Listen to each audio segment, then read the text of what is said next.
Hey, what's up everybody? My name is Stamus from GearWERKZ.com, and I am back with another episode of GearWERKZ Take-On News, an afternoon gaming edition. So this afternoon I'm going to be playing around with a slightly different format. You guys are welcome to provide me feedback and let me know which way you prefer the show to be recorded and best delivered. So the first episode of this, I did it as a live show on Facebook and broadcast it using OBS. This afternoon I'm going pre-recorded and partially scripted. So the first show I fully scripted the whole thing out. This time I've only scripted part of it. So here we go. This is my short form video and audio show where I run down 3 of the major news stories that have come across my feed in gaming news, and then present you with my own personal take on them, and then try and wrap it up and get you out of here in 10 minutes or less. So first of all, at the top of the show, game developers rally against Trump's Muslim ban. So this was a show that was posted over on VentureBeat. Game developers around the world are protesting U.S. President Donald Trump's order banning refugees and barring citizens from Iraq, Iran, Syria, Sudan, Libya, Somalia, and Yemen from entering the United States for 90 days. It goes through a lot of protests that are going on from the gaming community, gaming industry, including a number of people from the Game Developers Conference, which is scheduled to go down, I believe, next month on the 28th. So, it talks about a lot of the employees that are impacted, including employees at Microsoft, and obviously Google has been big in being out in front of the protests. So, a couple things that I want to talk about, and mainly I want to keep this tech and gaming relevant. So I'm going to try and keep away from my own personal thoughts on the ban, and I will be quite honest, out of fear and concern of prosecution in this day and age. And I just don't really want to intermix a lot of political kerfuffle with what I'm trying to get done on the website. So, first of all, off the bat, I don't know that anybody could argue with the fact that this is unfortunate for the innocent people that it may or may not impact. I will say, having been around decision makers and policy makers, charged with making decisions like these, not necessarily at this grand a scale, but one of the things that people definitely have to be considering if they are against the ban is if you're trying to invoke a reversal of the decision. What you have to be concerned about is what if you're that person and then there's a subsequent attack on U.S. soil, and whether or not you have any accountability for having taken part in undoing what this policy is trying to do. Maybe more importantly, from my own personal perspective, I want to talk a little bit about what happens if this ban goes on, and maybe why the game development community is up in arms, and the impact it could have. So, and I work in the software engineering industry, and have worked in just a straight engineering industry. So in this country, we have a significant dependency on immigrants being parts of our workforce, because the fact is that we simply are not producing sufficient graduates of accredited engineering and science programs coming from STEM subjects to provide the workforce, the labor force that's needed to do some of the higher end engineering that we might like to have done here in the United States. So, and what's maybe most pertinent recently is there's been mention of what Tim Cook, CEO of Apple, told President Obama when he was asked about moving manufacturing for Apple products into the United States, and Tim Cook's response was, well, I need 30,000 mid-level engineers to do the detailed design and provide supervision of the more manual labor force on the front lines at the sites to produce these products. So I think one of the things to bear in mind or realize is I believe there's a concept from a lot of people who think that we outsource and send a lot of that work overseas in an effort to capture lower labor rates. And while that may be part of that formula, another part of the formula is, again, you need high-level engineers, because it's not like Apple or other companies just kind of write the manufacturing instructions in a Word document and then hand it off to Foxconn and away they go. There need to be people who are steeped in the disciplines of engineering, who can provide guidance when something on the line goes wrong, or to fully understand and provide feedback that may allow for efficiencies to be captured in producing these products. It's not just this autonomous thing that you can do. If it was, we would just give it to robots in their entirety, and yes, or robots do some of that work, but we would just give it to robots in their entirety, put it in a set of software instructions, and let them go. So on to the second news story, if I can get to it. So over on GameSpot, Xbox boss hopes for more crossplay games and talks Project Scorpio. Earlier this week, Microsoft rolled out crossplay multiplayer support for Gears of War 4, allowing Xbox One users to play against people on PC. Now, Xbox boss Phil Spencer has spoken out to say he hopes more games support crossplay in the future, though Halo Wars 2 won't be among them.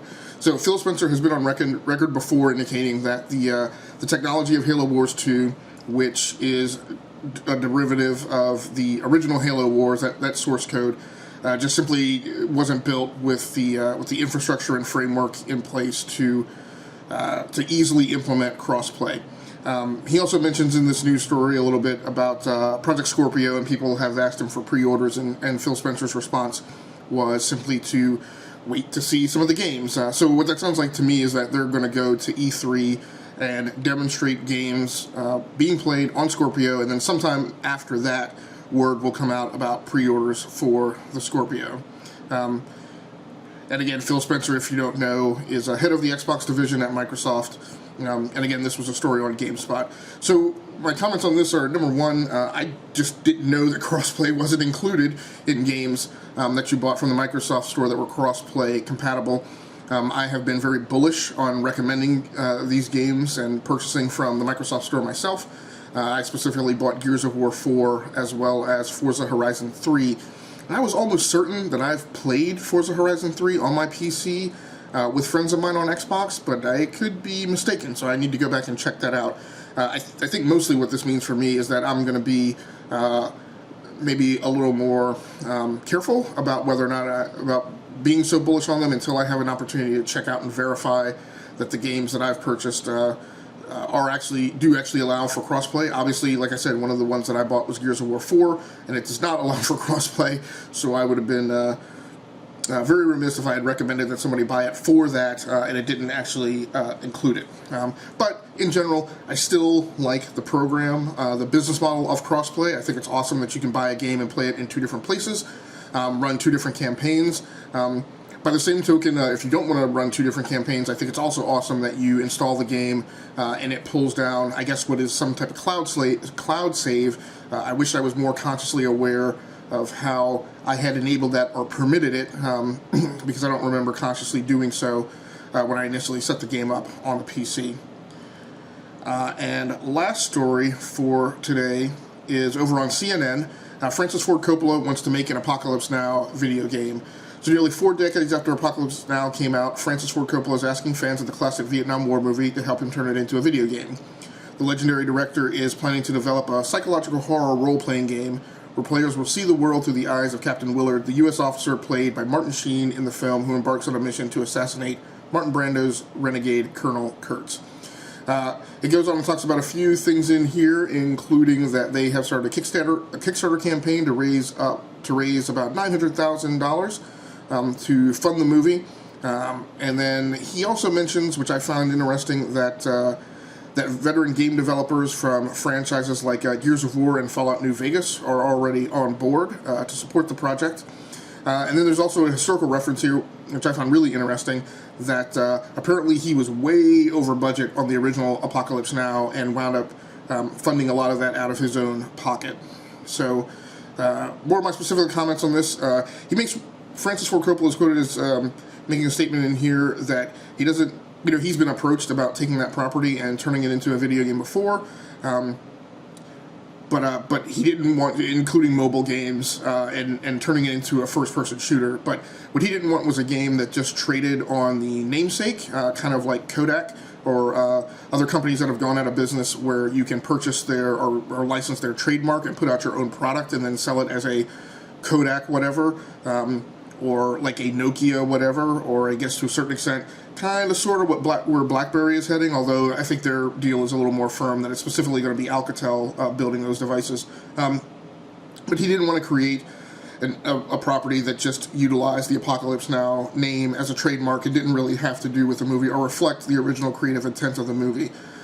So I completely agree with him that it should be something a little darker, a little grittier, a little more about role-playing and really living in that environment. So I think that's actually pretty awesome. I also found it very interesting his indication that there were already veteran devs on board to develop the game. And what I'm most curious about is whether or not he means the actual studios that are doing Gears of War or previously did Gears of War. And the same for Fallout New Vegas. Is that an indication that those studios are actually standing by to support it, or that it's just veterans who have since moved on? So the last thing I want to close out with is just talk a little bit about some of the content that's been posted over on GearWERKZ.com. That URL is displayed on your screen, and you're welcome to go by there and check out some of the stuff that I've been posting. Main things this week is I've posted 3 comic reviews from comics that shipped on the 25th of January, so that includes reviews of Assassin's Creed Templars number 9 from, I'm actually forgetting the publisher right now, from Titan Comics. Also includes a review for Star Wars number 27, published by Marvel, and Savage number 3, published by Valiant. So you're welcome to go by there and check those out. My comic review scores are now being aggregated by comicbookroundup.com. So thanks so much for those guys supporting me and aggregating my scores. But you can go to comicroundup.com and also check out any individual books in your pull list and see if my review is there and see how it stacks up against other sites and critics.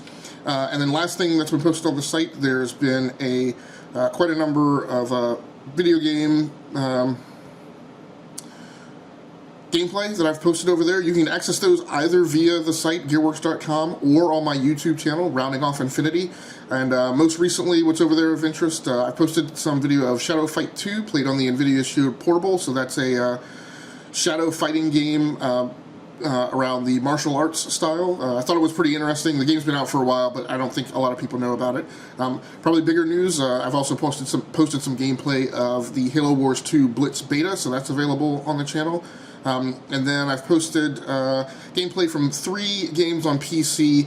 2 of them were released this month. One of them was released back in the first week of December, and you may have missed it in the shuffle. So those games are Stars in Shadow, which is a 4X game set in space. I've also posted some video of Warhammer 40,000 Sanctus Reach for the PC, which is a turn-based strategy game set in the Warhammer universe. And finally, Shadow Tactics Blades of the Shogun. That is the game that was released last week in the first week of December. And gameplay is on that. That is a squad-based, turn-based strategy game. So that's the content that I've posted on the week. Thanks so much for joining in. Until I see you next time, stay safe, be good, and for the gamers out there, good hunting. My name is Agaskli Stamus from GearWERKZ.com, and I am out of here.